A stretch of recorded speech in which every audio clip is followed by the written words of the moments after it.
Welcome back to clean news Rajasthan. चलिए देखते हैं राजस्थान की 15 फटाफट बड़ी खबरों को।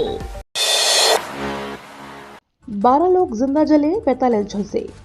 शुक्रवार 20 दिसंबर की सुबह जब ज्यादातर लोग नींद की आगोश में थे, तब जयपुर अजमेर हाईवे पर एक ऐसा हादसा हुआ जिसे भूलना सालों तक संभव नहीं होगा। जयपुर अजमेर हाईवे पर भाकरोटा के पास एलपीजी टैंकर को एक ट्रक ने टक्कर मार दी, जिसके बाद भयानक आग भड़की। इस आग ने ऐसा विकराल रूप पकड़ा कि इसकी जद में आकर 12 लोगों की मौत हो गई। 44 लोग बुरी तरह से झुलस गए, जिसका अलग अलग अस्पतालों में इलाज चल रहा है।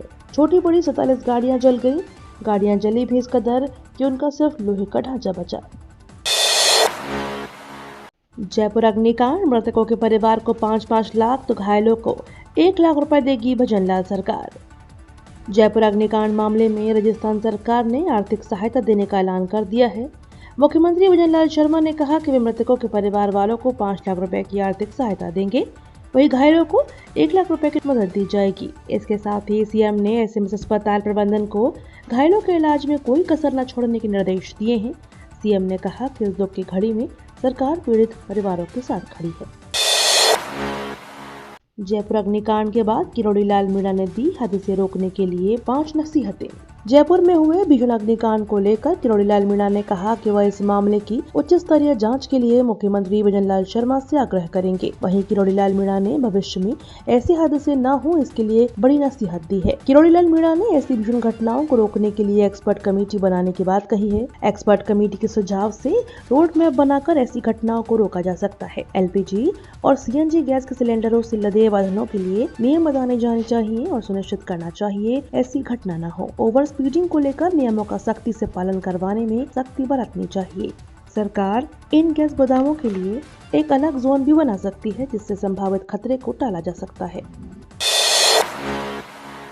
राजस्थान की नई शिक्षा नीति, अब स्थानीय भाषा बच्चे करेंगे पढ़ाई। राष्ट्रीय शिक्षा नीति 2020 लागू होने के बाद अब प्रदेश में एजुकेशन सिस्टम में नया बदलाव नजर आ रहा है। प्रदेश में आगामी शिक्षा सत्र में स्थानीय भाषाओं में पढ़ाई शुरू होगी। इसको लेकर शिक्षा मंत्री मदन दिलावर ने घोषणा कर दी है। शिक्षा विभाग की तरफ से यह बड़ी शुरुआत होगी। प्रदेश में लंबे समय से राजस्थानी शिक्षा को मान्यता देने की मांग अलग अलग क्षेत्र से उठ रही थी, लेकिन भाजपा सरकार बनने के 1 साल बाद शिक्षा मंत्री मदन दिलावर ने प्रदेश में स्थानीय भाषाओं में बच्चों को शिक्षा ग्रहण करने की व्यवस्था शुरू करने की घोषणा की। राजस्थान में और बढ़ेगा सर्दी का तांडव। राजस्थान में मौसम का तांडव लगातार जारी है। सर्द हवाओं और कड़ाके की ठंड से आम जन जीवन प्रभावित नजर आ रहा है। दिन भर लोग गर्म कपड़े पहने नजर आ रहे हैं। इस बीच मौसम विभाग ने आगामी दिनों के लिए अलर्ट जारी किया। मौसम विभाग के अनुसार दिसंबर के आखिरी सप्ताह में पश्चिमी विक्षोभ के एक्टिव होने से बारिश की गतिविधियां दर्ज की जा सकती हैं। इसमें 12 और गिरने की उम्मीद है। मौसम विभाग की माने तो क्रिसमस यानी 25 दिसंबर के आसपास प्रदेश के कुछ इलाकों में पश्चिमी विक्षोभ के एक्टिव होने से बारिश दर्ज की जा सकती है। बारिश होने से सर्द हवाओं की मार और तेज होगी, जिसके चलते पारा भी तेजी से गिरने की संभावना है। अजमेर दरगाह पर एएसआई का सर्वे होगा या नहीं, 24 जनवरी को होगी सुनवाई। अजमेर दरगाह में मंदिर होने के दावे के मामले में 20 दिसंबर को सिविल कोर्ट में दूसरी बार सुनवाई हुई। कोर्ट में शुक्रवार को सभी पक्ष मौजूद थे और दोनों पक्षों की दलील सुनने के बाद अगली तारीख 24 जनवरी 2025 को रखी गई है। हिंदू सेना के राष्ट्रीय अध्यक्ष विष्णु गुप्ता ने अजमेर दरगाह में मंदिर होने के दावे की याचिका लगाई थी। इसके साथ ही भारतीय पुरातत्व सर्वेक्षण विभाग की अपील की गई। वहीं एएसआई सर्वे को लेकर दरगाह कमेटी और भारतीय पुरातत्व सर्वेक्षण विभाग को नोटिस दिया गया है। इस मामले में एएसआई का सर्वे होगा या नहीं, इस पर सुनवाई 24 जनवरी को की जाएगी। जीएसटी काउंसिल बैठक में भाग लेने जैसलमेर पहुंची निर्मला सीतारमण। जैसलमेर में होने वाली 55वीं जीएसटी काउंसिलिंग मीटिंग में भाग लेने के लिए केंद्रीय वित्त मंत्री निर्मला सीतारमण शुक्रवार को जैसलमेर पहुंची। जैसलमेर एयरपोर्ट पर राजस्थान की उप मुख्यमंत्री और वित्त मंत्री दया कुमारी ने केंद्रीय वित्त मंत्री निर्मला सीतारमण का स्वागत किया। इस दौरान जैसलमेर जिला कलेक्टर प्रताप सिंह और एसपी सुधीर चौधरी भी साथ थे। एयरपोर्ट पहुंचने के बाद वित्त मंत्री निर्मला सीतारमण सड़क मार्ग से सीधे होटल मैरियट पहुंची, जहां जीएसटी परिषद की 55वीं बैठक होने वाली है। प्रगतिशील महिला पशुपालकों से आवेदन आमंत्रित। सिरोही जिले की समस्त प्रगतिशील महिला पशुपालन वर्ष 2024-25 के लिए पशुपालन सम्मान योजना शुरू की गई है। योजना अंतर्गत प्रत्येक पंचायत समिति स्तर के एक महिला पशुपालक का चयन किया जाएगा। जिले की पंचायत समितियों के स्तर पर प्रथम स्थान पर चयनित पशुपालकों में से 2 का चयन जिला स्तर पर किया जाएगा और जिला स्तर से चयनित पशुपालकों में से 2 का चयन राज्य स्तर पर किया जाएगा। SBI और राजस्थान पुलिस के बीच हुआ MOU। State bank of India और राजस्थान पुलिस के बीच MOU हुआ है। CM आवास पर मुख्यमंत्री भजनलाल शर्मा की मौजूदगी में करार हुआ है। इस MOU में कई तरह के प्रावधानों पर चर्चा की गई, जिसमें राजस्थान पुलिस में कार्यरत पुलिस और मंत्रालयिक कर्मियों को विभिन्न लाभ दिए जाने को लेकर बातचीत हुई है। सबसे ज्यादा सैनिक देने वाले जिले के युवा बिहार। देश की सरहद की रक्षा करते झुंझुनू के जवानों का सर्वोच्च बलिदान है। सबसे ज्यादा शहीद देने वाले में शुमार झुंझुनू में अब युवाओं को सेना में जाने का जुनून कम हो रहा है, क्योंकि बीते 5 साल से झुंझुनू जिले में सेना भर्ती रैली नहीं हो रही है। झुंझुनू के युवाओं की दूसरे जिले में भर्ती होने और 4 साल का कार्यकाल कर देने की वजह से आर्थिक समस्या, दूरी समेत आने वाली अन्य समस्याओं के चलते अब युवा सेना में जाना कम पसंद कर रहे हैं।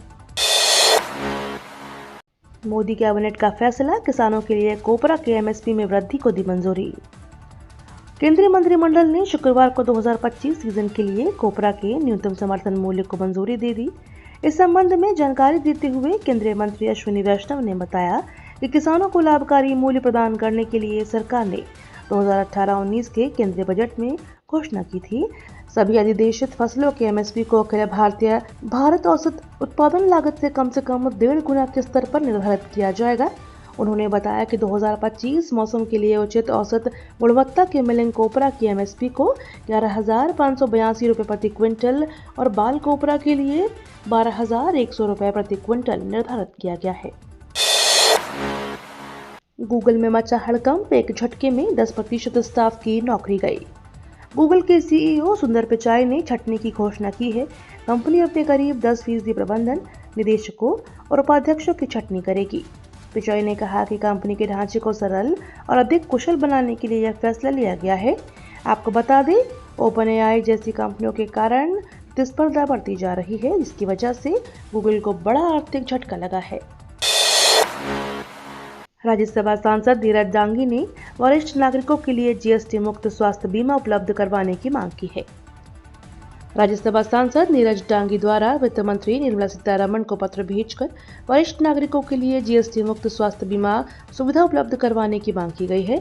उनके द्वारा वर्तमान में वरिष्ठ जनों को हो रही परेशानी के बारे में बताया गया है। पत्र में डांगी ने बताया कि वृद्धावस्था में आय कम और स्वास्थ्य संबंधी समस्याएं अधिक हो जाती हैं। इस कारण बढ़ते दवाइयों के खर्च को वहन करने के लिए स्वास्थ्य बीमा पॉलिसियों पर वरिष्ठ नागरिकों को मौजूदा 18% GST से मुक्त किया जाना चाहिए और गैर वरिष्ठ नागरिकों को 18 के स्थान पर 5% GST लिया जाना चाहिए, ताकि वरिष्ठ नागरिकों के साथ साथ गैर वरिष्ठ नागरिकों के लिए भी स्वास्थ्य बीमा प्रीमियम भरना सुलभ हो सके और स्वास्थ्य देखभाल सस्ती हो सके। अंबेडकर के अपमान को लेकर कांग्रेस जल्द शुरू करेगी देशव्यापी आंदोलन। कांग्रेस संविधान निर्माता डॉक्टर भीमराव अंबेडकर के अपमान के मुद्दे को यूं ही नहीं छोड़ेगी और इंडिया ब्लॉक के सहयोगियों के साथ साथ आम जनता को भी साथ लेकर पूरे देश में इस मुद्दे का विरोध करेगी। संसद का शीतकालीन सत्र शुक्रवार को समाप्त हो गया और कांग्रेस जल्द ही केंद्रीय गृह मंत्री अमित शाह द्वारा डॉक्टर BR अम्बेडकर के प्रति दिखाए गए अनादर को उजागर करने के लिए एक देशव्यापी आंदोलन कार्यक्रम करने की योजना करेगी। इस विरोध प्रदर्शनों को मुख्य केंद्र भाजपा शासित उत्तर प्रदेश होगा, जहां आंदोलन ब्लॉक स्तर तक चला जाएगा। गौरतलब है कि कांग्रेस और सहयोगी सपा ने मिलकर पूरे उत्तर प्रदेश में दलित वोटों को लामबंद किया और राष्ट्रीय चुनावों के दौरान 80 में से 43 लोकसभा सीटें जीतकर भगवा पार्टी को चौंका दिया। जनवरी के तीसरे सप्ताह तक हो सकता है विधानसभा सत्र आगाज। विधानसभा सत्र इस बार जनवरी के तीसरे सप्ताह से शुरू हो सकता है। माना जा रहा है कि इसी सत्र में भजनलाल सरकार अपना दूसरा पूर्ण बजट पेश कर सकती है। विधानसभा अध्यक्ष के पद पर 1 साल पूरा होने पर विधानसभा अध्यक्ष वासुदेव देवनानी ने अपने 1 साल के अनुभवों और नवाचारों को साझा किया। उन्होंने बताया कि इस बार सदन में बहुत कुछ अलग देखने को मिलेगा। सदन में लगी कुर्सियां गुलाबी रंग की होंगी, साथ ही सदस्यों की हर टेबल पर टैबलेट लगे होंगे। देवनानी ने बताया कि गत एक साल में कई नवाचार हुए हैं, जिसकी वजह से राजस्थान विधानसभा को देश और दुनिया में नई पहचान मिली है। ये तो थी राजस्थान की बड़ी खबरें। रोजाना सबसे पहले अपडेट पाने के लिए क्लीन न्यूज राजस्थान को अभी सब्सक्राइब करें।